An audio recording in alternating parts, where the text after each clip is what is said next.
So I both say we're on Daf Peiches, about to turn to Peiches Amid Beis, and the Gemara was wondering if you could have a contradiction between two sets of Eidim as to the identity of the person. Is this the Baal of this woman who left on a long, long trip? You know, the Medina Sayyam, and now he shows up, and we can identify him. Or we can say there are two other Eidim, we say that's not the Baal. The Baal himself died, we saw him, this is an impostor. And the Gemara proves from Yosef that the brothers did not recognize Yosef, that you could have a situation of someone whose identity is unknown. And why is that so? Because when Yosef left the brothers, he was 17 years old, and Yotza below Chasimas Zokan. He did not have a beard. And now, many, many years later, as he stands as viceroy of Egypt, he has a beard, and they can't recognize him.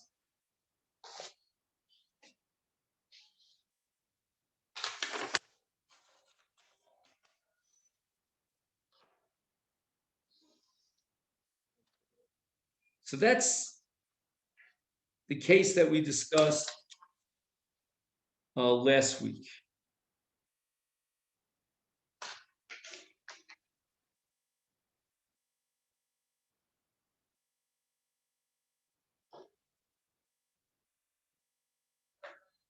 Okay, let me just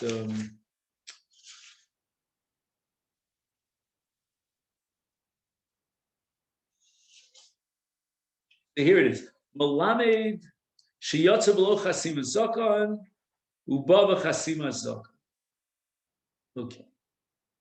So Gemara now asks, this is the last few words on Peiches Amid Aleph. Sof trade ninu.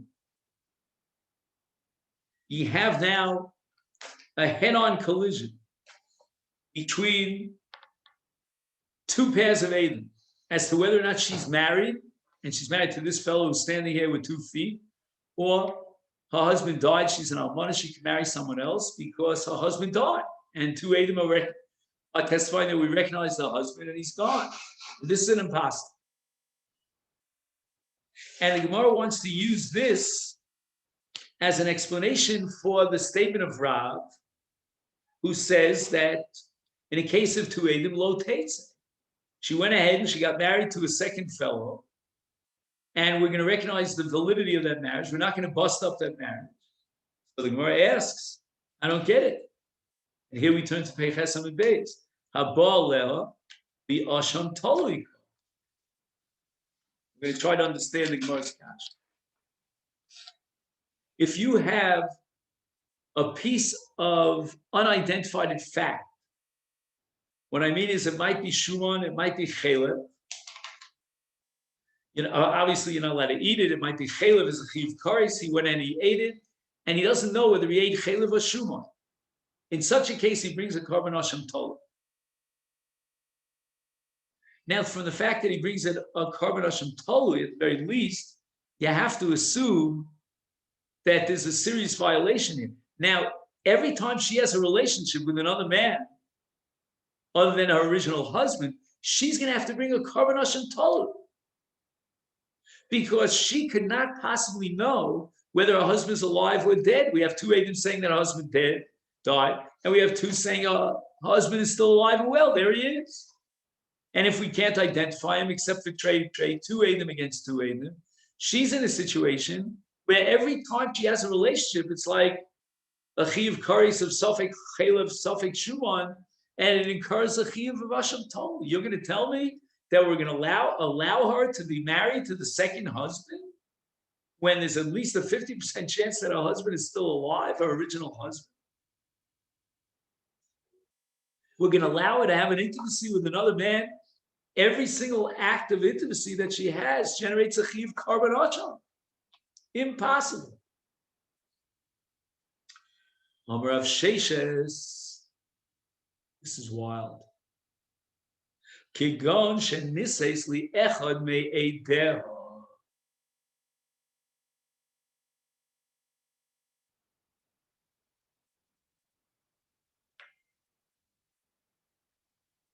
I don't know, this smells very fishy to me. Two Eidim testified that we saw a husband dead, died. This guy's an imposter. And one of those two Eidim goes ahead and marries this woman. Does that not sound a little fishy to you? A man testifies about the death of this woman's husband, and then he goes ahead and he marries her? I don't know. You might not agree with me. I don't feel comfortable relying on such a witness. And yet the Gemara says it's fine. He can marry her. There's no Hashem Toli. Hashem Toli means, I don't know, Chas Shalom, or Reuven doesn't know, did he eat Chaleb, did he eat Shuman? Or Reuven knows that he's not having a relation with the nation siege because he testifies, I saw the guy dead. So the Rashba asks the following: how could she be married off to one of the two witnesses? Hari Mavur, the Gemara clarifies, this is the Gemara back in the second parak of Yevamot, and it says, Eid Hamedli Icha Jameis Lo Yisayena. The Rashba quotes a Gemara that says explicitly that when a witness testifies about a woman that her husband died, he's not allowed to marry her. Says the Rashba, quoting Rabbeinu Chananel, Shekan Bo Shlosha Eid. The group of witnesses that testify that her husband died is made up of three witnesses.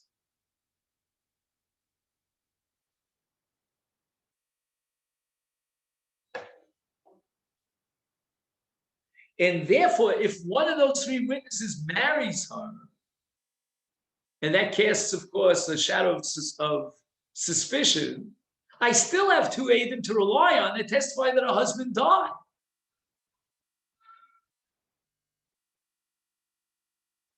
Nish'arim shnei acherim lahoid shemeis baila. That's the Rashba's answer in the name of Rabbeinu. A brilliant move. But I would just add one comment over here. The Rashba apparently believes that when the halacha establishes that the aid himself who testified cannot marry her, that's not a psul. That's not what we call a psula guf. Because if it were a psula guf, then we would not be able to accept the other two eidim as well. They would also be disqualified. Because the halacha of nitzechem and karev apostle means that one bad apple spoils the whole bunch. If you have an aid puzzle that comes to testify together with two Eidim Ksherim, they are all disqualified. Even if you had 100 Eidim and one of them is puzzle, all the Eidim are thrown out. But I'll tell you, I think, what the Rashba means. His Eidus per se is kosher. His status as an aid, he's an aid kosher. Later on, after he testifies, he marries her. At that point, we begin to question the reliability of his testimony. So he testified on let's say on a Monday. He married her on Tuesday. And now if there are only two Eidim, this guy who married her plus another Eid who testified yesterday on Monday, then we have to throw out that Eidus. And we're going to certainly bust up this marriage. We can't tolerate it. But if on the other hand, he married her on Tuesday, he was an Eid kosher on Monday, we're not going to retroactively undermine and disqualify the entire kat, the whole group of Eidim, which is made up of another two and maybe 100 Eidim, simply because of halacha l'mafreya. We're not going to apply l'mafreya to impose upon him a shame Eid puzzle, to puzzle all the other members of that kat. But now he quotes a Ritva.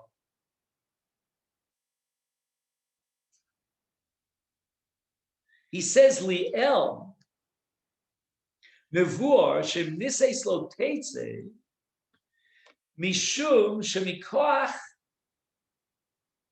Ranana Bilvad, Lo Motzim Otsu Mibayim. Says the Ritva, truthfully, we should rely on this witness even when he marries her. And even if he has only one other colleague, so to speak, in his kat, who testified about the Misabal we still would trust him. The reason why we're going to prohibit him from marrying this woman is because people are going to speak about this. What is it called? Those movies.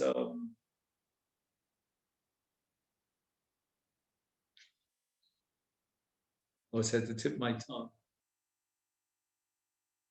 Those television programs that the ladies watch Yom V'Layla. I'm talking about those. What are they called? Operas. What? Soap operas. Soap opera. I probably haven't heard that word in about 30 years. Thank you so much. Soap operas. This is a great soap opera. A man testifies in a court in order to allow this woman to get married, and then a week later he shows up and he wants to marry her. It's a soap opera. So people are casting suspicion. And they're going to say that this Bezdin, what kind of court it is? They rely on this guy, and then he goes ahead and he marries her.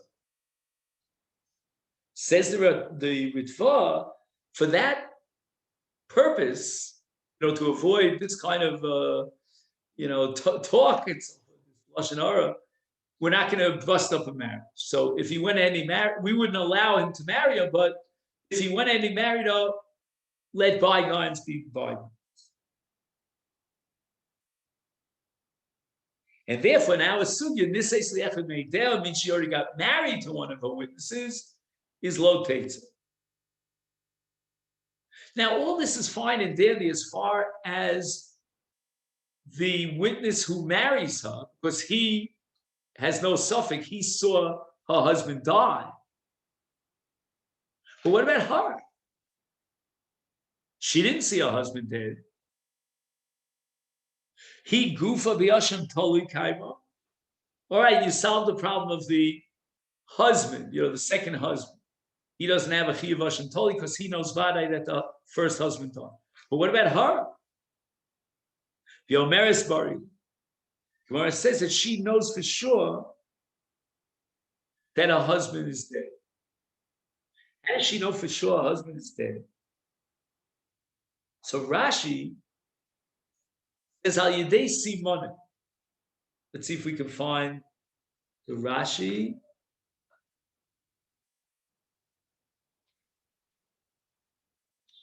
Kigon Al Yedei Simonim. You have it the first few words in Rashi on the page.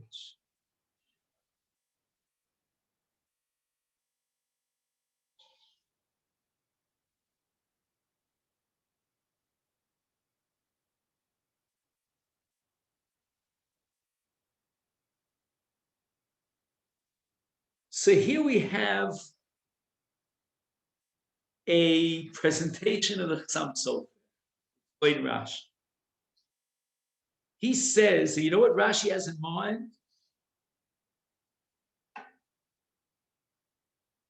This so-called husband that shows up, according to 2a, that this is her husband, does not have a birthmark that she knows her husband had. Again, I don't know if birthmarks can be surgically removed. Don't ask me those questions, but let's talk about even if it's theoretical, a birthmark that cannot be removed. Or if you removed it, the surgery would be obvious. So she knows her husband has a birthmark on his left thigh. I don't know. I'm just throwing out a possibility. The guy about whom 2 witnesses testified, this is your husband, he doesn't have that birthmark. Omeres sheyesh la simonim begufo shel baal. She has markers, indicators in the physical body of the husband. V'lo nimtzu simonim elu beish zeh. And this man who supposedly is her husband, I don't know what he's saying over here. He doesn't have that birthmark. That's the interpretation of the Chassam Sofer in Rashi, his take of Rashi.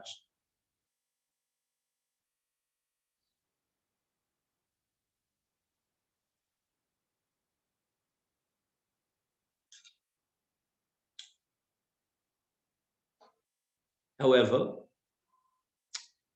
it seems that not everyone is on board with that interpretation of Rashi. Why? Rashi says that Asham Toli Eino Ba'al Misha Libo Nokfa. Libo Nokfa means he feels very uncomfortable. Maybe I ate chalep. I don't know. My belly, I think it tastes like, feels like I ate chalep. That's called Libo Nokfa. Because a carbon asham cannot be brought by compulsion. It's got to be brought because of the initiative and the will, the desire of the person. That's called Libo Nokfa. Without Libo Nokfa, there's no carbon. What Rashi is saying here is that in the case of this Isha, she's not Libo Nokfa. She would have no hesitations or inhibitions. Nothing would bring her to a carbon asham. She could sleep with this second marriage, right? With calm. She's not turning over in a bed thinking, well, maybe I'm chayv a carbon asham. I don't know, this guy showed up. They think he's my husband. I don't know. No. It's ein libo nokfa. That would mean that Rashi holds she doesn't have to have simanim. Oh, he had a birthmark on his left thigh. This guy doesn't have a birthmark on his left thigh. All that is unnecessary. She feels that it's not her husband. She feels that her husband is dead. And she has no compunctions about it, no inhibitions about it. That's called ein liba nokfa.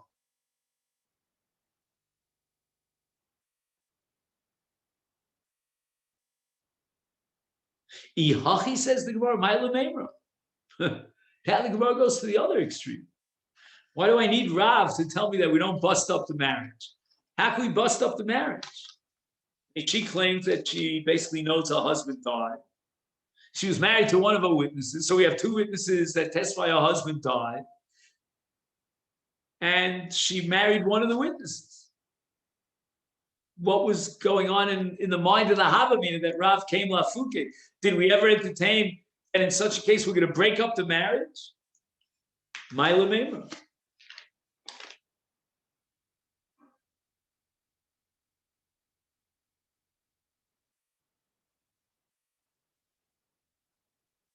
And let's just add the fact that in the Gemara Ksubis on Daf Chav Beis and Beis, it says explicitly that in a case of Trey, im niseis lo takes. So what did Rav add to that which we already know from the Sugya Ksubis? Afilu, Rabbi Menachem, Rabbi Yossi, who says im niseis teitze, he disagrees with the Tanakama there in Ksubis. In a case of Trey, and she went ahead and got married, Rabbi Menachem says, we're going to break up the marriage. Because Trey. It's a suffix. Lo kamer el shebo edim v'achakach nises. Avol nises v'achakach bo edim lo amar. In other words, what was the situation, as it were, at the moment that she got married to the second husband? Was it a suffix or was it a vada? It all depends. Those Eidim that testify that this is your husband, when did they come? If they came before she got married, says Rabbi Menachem, Rabbi Yossi, we're going to bust up the marriage. She went ahead with all that chutzpah. And she got married when it's Trey. There are two Eidim who say that this is your husband, Mrs. So-and-so. Mrs. Goldberg, this is your husband, Yankele Goldberg. Two kosher witnesses. And she went ahead and got married. Break up that marriage. But if there were only two Eidim that showed up in Beis and they testified that we saw her husband dead, and she went ahead based on those two Eidim and relied on their testimony, and she married another man. Now another two Eidim come along and say, well, here's your husband. He's still alive. Got news for you, Mrs. Gold. In such a case, even Rabbi Menachem, Rabbi Yossi would agree in niseis lo teitze. And the Gemara is now assuming that when Rav made his major statement that lo if this is lo teitze, he was talking even about a case where the Eidim who testified that her husband is alive came after she got married. But there's no one who would question that. Certainly if this is lo teitze. Because the only evidence we had in court at the moment that she got married, the second guy was the Eidim that said that we saw her husband die. The Sanya we learned in a Brisa, Shnayim Omer Meis, Ushnayim Omer Lo Meis, Shnayim Omer Nis Garsho, Shnayim Omer Lo Nis Garsho, Harezu Lo Tinase, V'im Niseis Lo Teitze, Rabbi Nachman Rabbi Yossi Omer Niseis Teitze, Omer Rabbi Nachman Rabbi Yossi Emasai Ani Omer, when do I say Niseis Teitze? That's only Bisman Shabo Eidim, the Eidim that said your husband is not dead. And then she got married. What a chutzpah that she got married in a situation of trey u'trey. This is even Rabbi Nachum concedes that if the only testimony that we had on the table when she got married was the testimony that her husband is dead, lo teitze. She had every right in the world to get married. She had no clue that somebody would come along and say, oh, your husband's still alive. So what again is Rav's Kiddush? And the Gemara gives the obvious answer. Kikama Rav is there already were two Eidim that testified. The evidence is on the table that her husband is alive and well. And nevertheless, she went ahead and got married in a trey situation. Is lafuke mider Rabbi Menachem Rabbi Yossi. Here, Rav is coming to exclude and disagree with Rabbi Menachem. Rabbi Menachem would say certainly in this case teitze, there were two Eidim that testified that her husband is alive, and then she went and got married. Teitze comes home Rav and he says no, we're not going to accept the opinion of Rabbi Menachem. We're going to insist that lo teitze, even if you had trey before she got married. Again, we have to insist two conditions. Number one, she married one of her Eidim. Number two, she says, I'm absolutely sure that my husband is dead.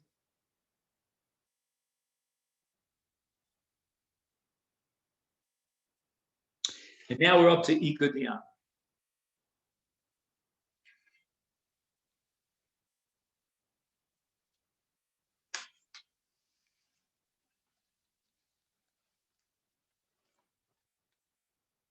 Now,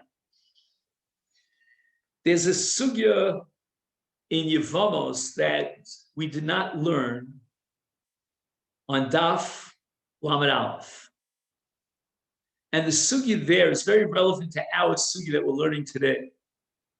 Because the sugya there discusses the following issue. Trey. Is it a sveika d'oraisa or a sveika d'rabban?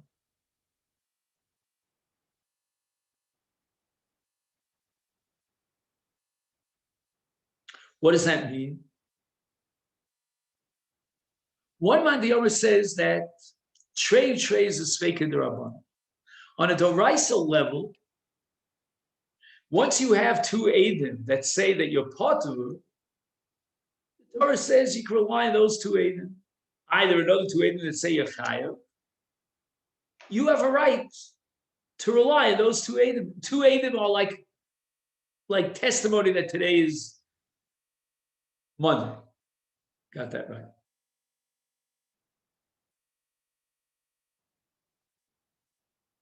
And the whole deal of trey is all a creation of the Rabbana. If that be the case, then on a Doraisa level, what happened to the suffix of trey? So Tosfos insists that we go back to a chazok. That trey is sort of like neutral. You posit one pair of Eidim against the other and you throw it all out. We don't know who's telling the truth. You know what? We're going to go back to status quo, to a chazak. Now, in this case, chazak is that of an Eishes Ish. Till we know otherwise, till we know that her husband either died or delivered a get, she has a cheskes Eishes Ish. If he holds trade sveka d'Rabbanan, which means that we throw everything out, and therefore we rely back on the chazaka. In this case, how can you say in this case, lo teitze?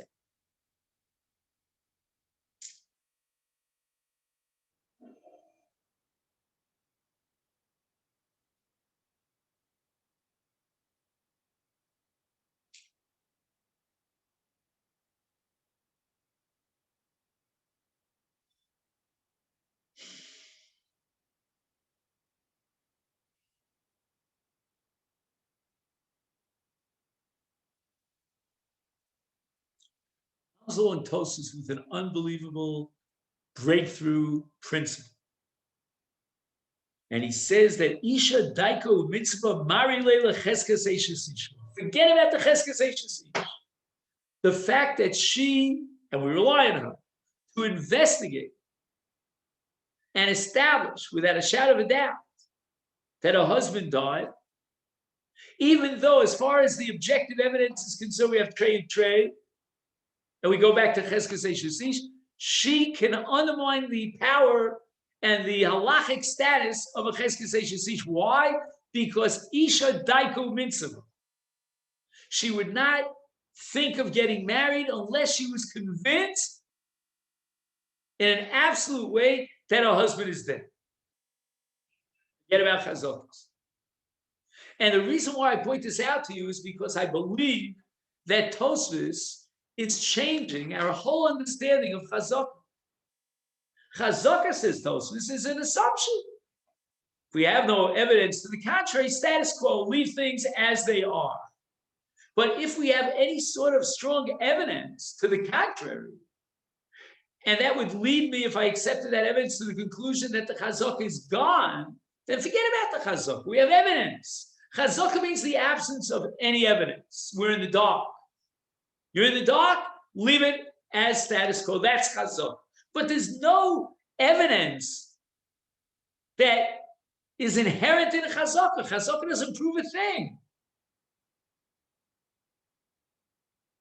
You and I might have said, well, you're innocent until proven guilty. You're married until proven not married. You want to establish that your husband died. Why should I believe that your husband died?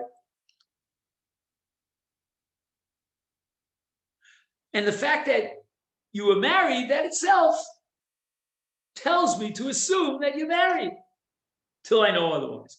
And in the absence of any proof, so for example, I'm claiming that this tie is mine. Is that a suffix? Or you would say chazaka. Let's say I could prove that I bought it a month ago. How do you know I didn't sell it? I didn't give it as a gift. Chazaka. It's mine. I definitely possessed it. I bought it. I purchased this. Here's my bill of sale. My kavalah, as they say. Now you want to tell me no? I sold it. I gave it away as a gift. There's no havamina to believe so. Chazaka proves that it's mine. I'm wearing it. I bought it. It's mine. She's married. Never got a get. Show us a get. No get. Husband died. I don't know. Says Tosfos, no. Chazaka is just simply status quo. There is no element of clarification or evidence whatsoever. Zilch. But we do have evidence that her husband died because of Isha Daika Uminsa. So if I hold trade is a Sveka d'Rabbanan, it means that we have to throw out, so to speak, I don't mean literally, but figuratively, throw out and discount the two pairs of eight that contradict each other. We go back to a chazaka, but that chazaka is not evidence, but rather the lack of evidence. And if we have some evidence, namely Isha Daiku Mitzvah,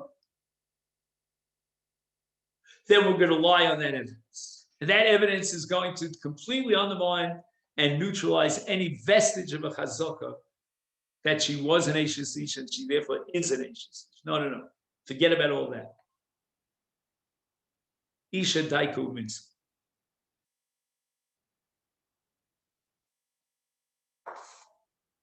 That is the radical chiddush of Tosfos.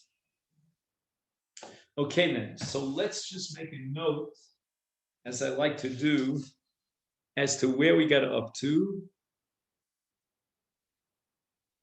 So the Mirza Shem, we can pick this up tomorrow.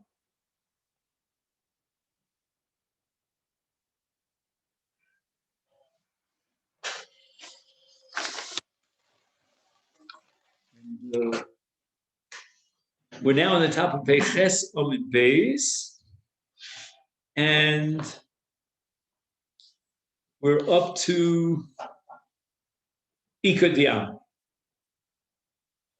which Mirza Shem will pick up tomorrow.